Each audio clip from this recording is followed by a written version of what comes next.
So Casper would like to know, what do you usually do at the hospital?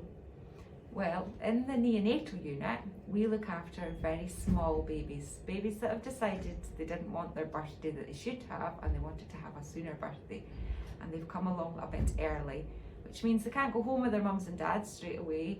They have to stay with us and they go in a little incubator, which is a special cot with a lid and sides, keeps them nice and cosy, and they have nice little blankets in there, and their mummies and dads can look in and see them, and we look after them and make sure that they get the milk that they need, and mummies give them the milk, but we give them it down a special little tube in their nose, and we change their nappies and we show their mums and dads how to look after them. We support them to learn how to look after their little babies that have come early.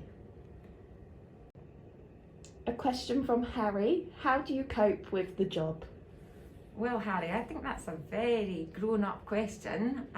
We have lots of different ways because we have to look after the mums and the dads as well as the babies, and that can be hard because sometimes they're a bit surprised and a bit upset that their babies come early and if their baby's unwell. So as nurses, we support each other a lot and we try and talk about what's happened on the day. We make sure that we get, like you at school, we get lots of education so that we learn how to help other people and therefore support each other.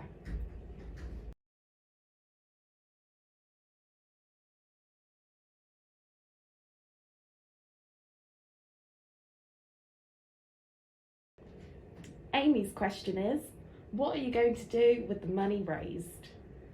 Well, Amy, one of the things that we'd like to do is get some more of these fancy incubators, the special beds that we've got. They've got really cool lights on them and stuff, and they can play music to the babies and record the mums' voices.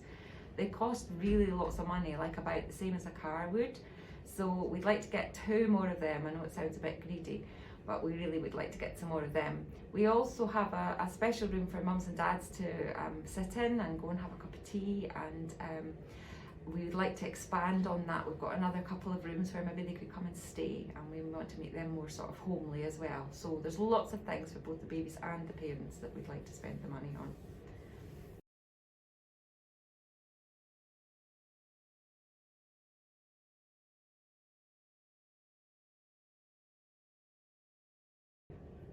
Josh would like to know, who will the money raised help and what does it mean to the patients?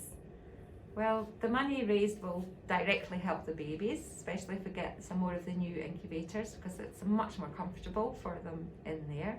And it helps their mums and dads as well, because as I say, they're very posh, they go up and down, so if mummy comes in and she wants to sit by the incubator, we can take the incubator nice and low. So they help the tiniest, teeniest patients in East Surrey Hospital.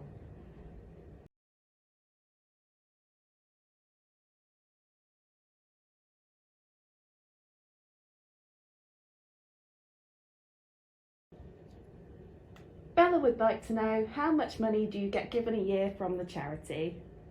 Well, Bella, that's a great question, and I don't know the actual number off the top of my head, but we can apply for as much as we like, as long as we've got a good idea, and then a committee decides, and then we get given the money, a bit like writing your letter to Santa at Christmas.